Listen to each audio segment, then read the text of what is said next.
Welcome back to another episode of Oi Let's Talk. We are kicking off today with another Q&A and I can't wait.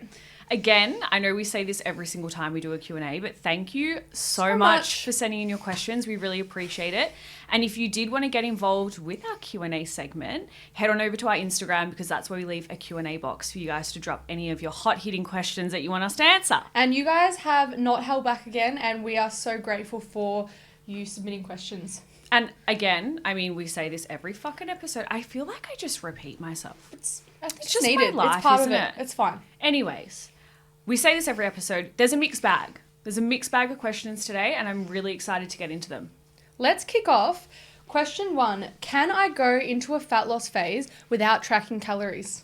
You know, we spoke about this over a bagel. We did. Before. It was a really good bagel. It was a fucking delicious bagel. Because I wasn't sure if we were going to have a similar opinion, but it turns out we do. Yeah. Yeah. You take it away. So I like to think of, depending on the client's literacy with fat loss. So what I mean by that is, depending on if they have attempted a fat loss phase before, depending on what they know about nutrition, depending on what their lifestyle is, all of those factors are going to come at play when it comes to tackling a fat loss phase and what is needed for them. Yep. In short, yes, you can lose weight without tracking calories because you can make lifestyle modifications, such as if someone comes to me and says that they're working in an office and they're getting 3,000 steps a day without tracking their calories, they could increase their step count, or they could just make sure they're doing a 30-minute walk a day. Yeah. In addition to that, some other lifestyle changes in terms of food could be home cooking your meals, centering your meals around a protein source, having more volume from veggies. But my caveat to that would be, depending on if they have experience doing that, and how compliant they are with doing that. If you're not counting or if you're not tracking, you are guessing in a sense. Yeah. So if that doesn't work for you, I'm not going to say everyone has to track calories, but I do know that there is some merit in spending a period tracking to get a better understanding of what is actually needed to be in a calorie deficit in terms of intake and what they're actually eating. Yeah. Yeah. And a really good example of this, I'm going to give a shout out to my mum here for a second, even though she's never listened to a single episode of our podcast. She's such a big fan. Because she is. Yeah. She's in our Instagram DMs all the time, but she does not know how to use Spotify or Apple Podcasts at all. So anyway, she probably shouldn't listen because she'd tell me that I swear too much. But that's besides the point. I'm going to give a shout out to my mum for a sec because she is a prime example of what Gem just said. The whole never track calories but made lifestyle changes. And I think, don't quote me on this, but I'm pretty sure she lost around like 30 to 40 kilos in a year. And the only thing that she changed, two things actually, was she cut out eating sweet biscuits. So my mum was a massive sweet tooth. She still is. But she used to have like 3 cups of coffee a day, 3 cups of tea. And with every cup of coffee and tea, she would have 2 like sugary biscuits. So if you actually equate that to a full day of eating, she's probably eating a whole packet of biscuits, which would be maybe upwards of 2,000 calories, depending on the type of biscuit she was having. And then she added in actually moving her body. So she would go out for a walk. She started working where she was on her feet a lot more at the new job that she was at. So naturally she started to lose more body fat and lose weight because she actually changed her lifestyle factors. She wasn't just sitting on the couch being lazy and not doing anything. Not calling my mum lazy, but she was a little bit lazy at one point in her life there. So just by changing lifestyle factors, so yes, I do think that fat loss and weight loss can still occur without tracking calories, but I also believe that what is not measured is not necessarily managed. So if you don't have a really great understanding around nutrition and you have a really strict goal with a strict time frame, then probably to get there quicker, tracking calories would probably be the best bet. But like Jem said, we're not sitting here saying that you need to track calories. I mean, I haven't tracked calories in like a year and a half, but I do think that if you're wanting to get to a specific goal in a specific time frame, tracking is probably your best bet that's going to get you there. Yeah. In a really well-educated way as well, making sure that you're having a nutrient-dense diet. It's not just what you can fit in there. It's not just the time smashing frame and the intensity of the goal also dictates whether or not tracking is the best method. And I said this last episode, but we're pretty much the same people because my mum also lost a lot of weight.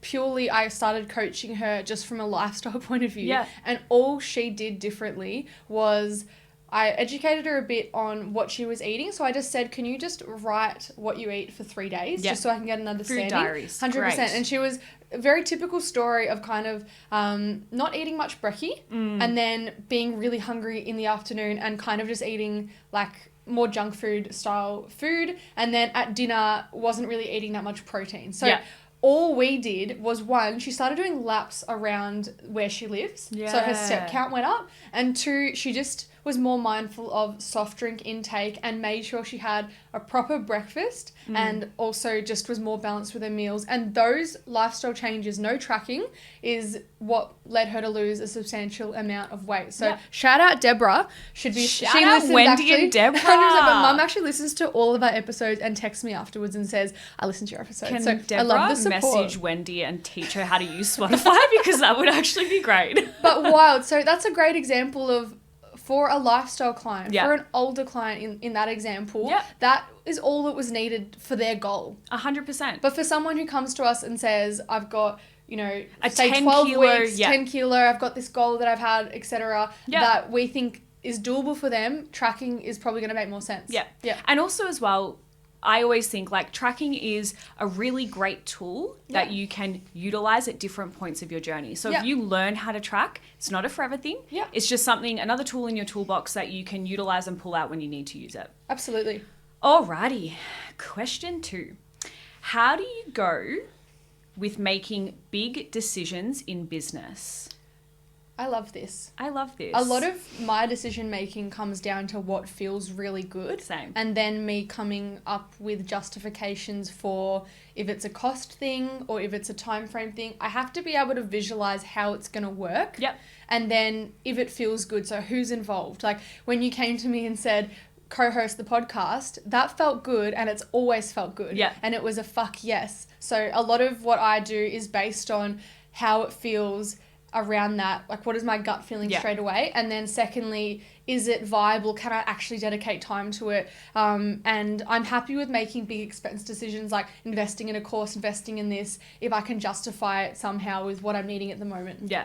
I'm the same. I will never move in business unless it feels fucking good. Yeah. Because I've done a lot of things in business, especially when you're starting out, that don't feel good for me. Because you don't know. No, you don't know. You're finding your feet. You're kind of figuring out what's going to work. And I will now never make a decision that doesn't feel fucking aligned with my long-term vision. So whether that's investing in a mentor, whether it's going to seminars, workshops, having you as a co-host of a podcast, if it isn't a full body fuck yes, it's 100% a no for me. Yeah. I'm also like a very big risk taker. I take risks. I'm trying to show you guys. If you're watching the YouTube video on my ankle, I don't think you can see it. Hold on. Oh. Take, and then on the other ankle says risk. So I'm a very big risk taker. So I'm more of a, if it feels good, I'm going to do it. Yeah. And I'm not, which is probably a bit of a downfall actually, I'm not really that kind of person that's like, what about if everything goes wrong? No. Like I try not to think of that. No, I'll have a moment of like, oh fuck, like what if this doesn't work out? But I'm also like, nah, bitch, you got this. Like, I am my biggest supporter. Like, it's actually sick. I also think with whatever I do, because we are going in with things that we think are going to do really well, because we're backing it, that energy is what makes it work. 100%. Like, if I was going into something that didn't feel good, but maybe there's some kind of upside, if it doesn't feel good and I'm not in, I'm probably not going to give it the effort and dedication that it needs. 100%. And me saying no to things is not necessarily that I'm not grateful for opportunities or it's a bad option. It might just be this isn't aligned or this isn't a good time for that. So I think that is something to factor in as well. 100%. Yeah. Love it. So next up we have, how do you deal with negative friends and friendships? Cut them off. We don't. I don't have any. That's it.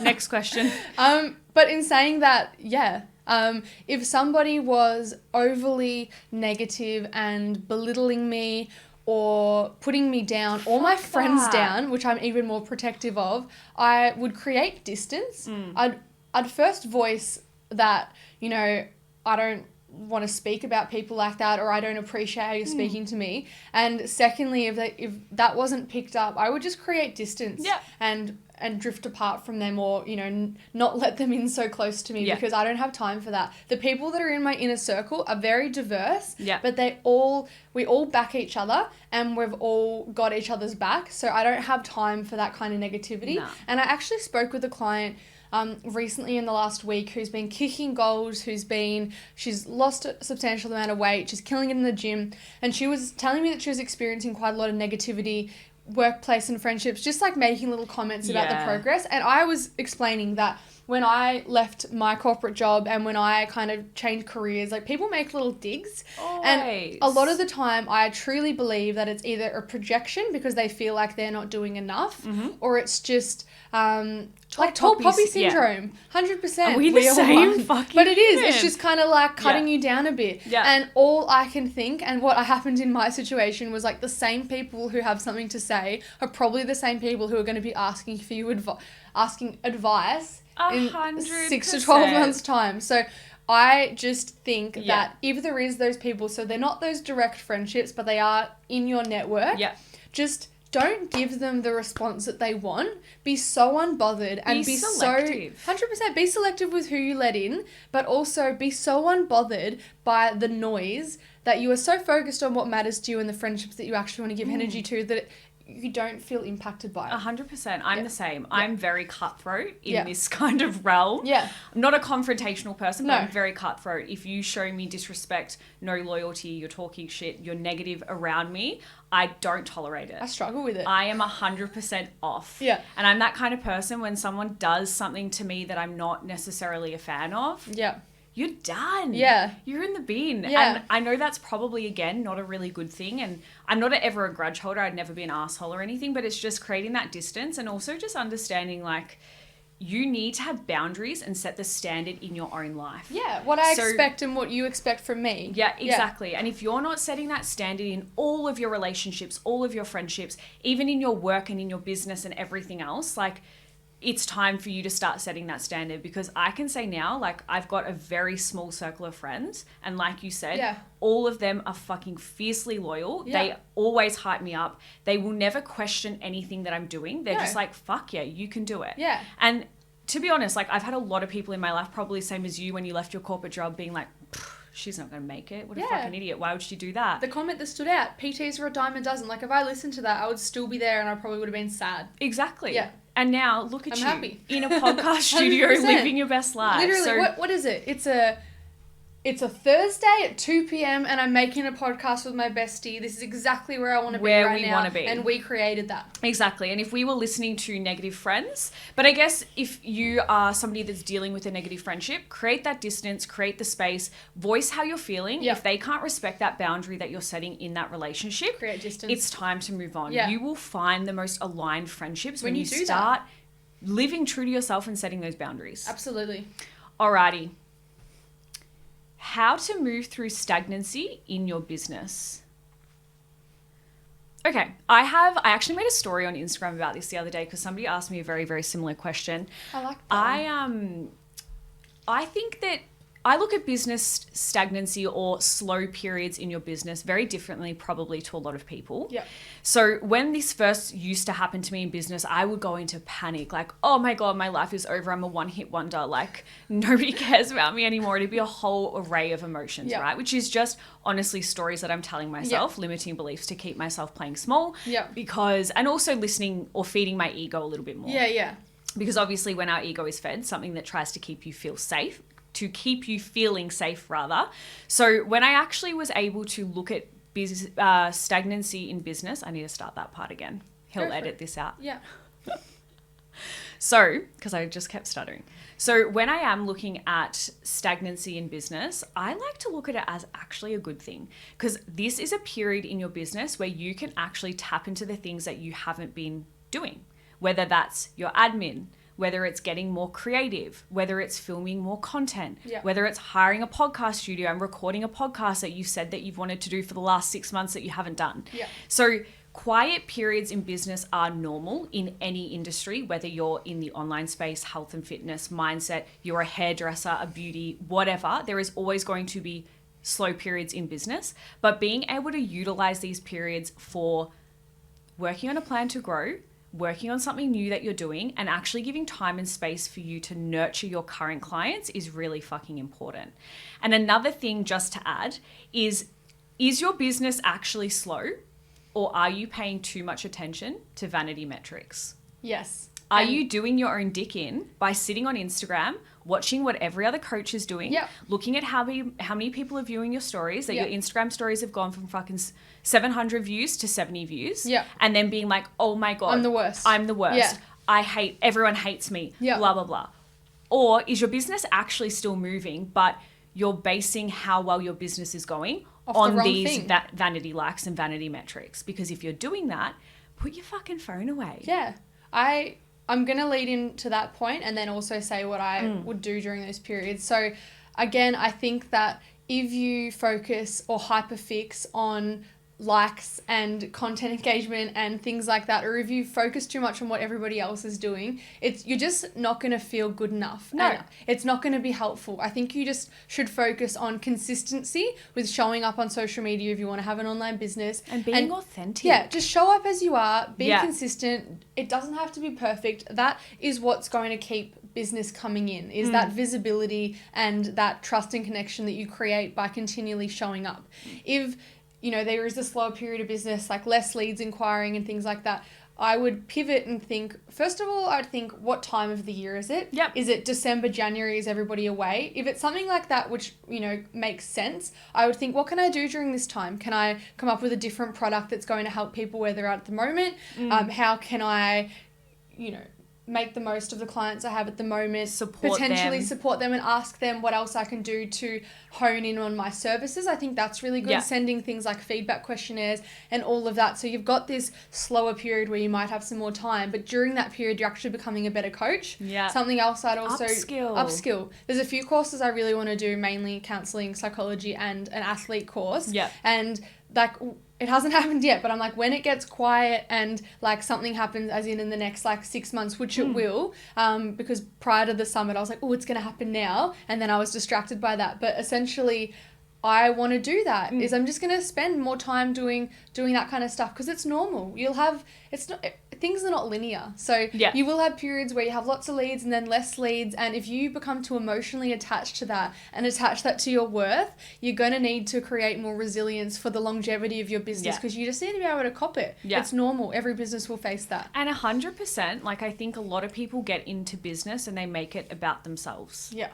Right? If you're in a service-based industry, your business is not fucking about you. It's about in my opinion anyway, my business is about my fucking clients, right? Yeah. It's not about me. It's not personal. Exactly. And these numbers and these metrics that you're constantly looking at, it's got nothing to do with you, how good of a coach you are. A client leaves, it doesn't mean you're fucking shit. It's just use that time when it's a little bit slower to tap into your creative side and do the things that are going to help your business in the long run. Absolutely. Like paying your taxes and your admin and all the boring shit that we always put off. Yeah. Okay, we have one more quick question before we wrap up the episode. Would you guys ever get into a business together? Rapid fire. Absolutely, send it. Absolutely. I was going to say the podcast feels like a business. Even though it's not. Yeah. But I think that we're very aligned. I think that I have a lot of trust for you, and also not just trust will do anything, but also the honesty that I think you need in a business to be able to communicate. Yeah. If something wasn't right, I feel like I have that level of understanding where we could have tough conversations, which you'd have to have going into a business. And do you remember, I'm laughing, this is so funny, but it actually makes sense. Remember when we first decided to do the podcast, you literally said we need to have a meeting, and we sat at a cafe and you pulled out a list of things that it was like, I shall not blah, blah, blah, or I shall say the truth when someone has upset each other, or if I don't like this idea, I will speak my truth, being honest all the time. It was like this whole list of things. I'm going to try Gem's having a look now on her phone to see if she can find it. But it was like a whole list of things that we both sat down and verbally said to each other at a cafe and agreed on. So 100%. If we wanted to run a business, which I think we will actually do something probably in the near future. Absolutely. I already have 20 ideas that I haven't even run by you yet, but that's a story for another day.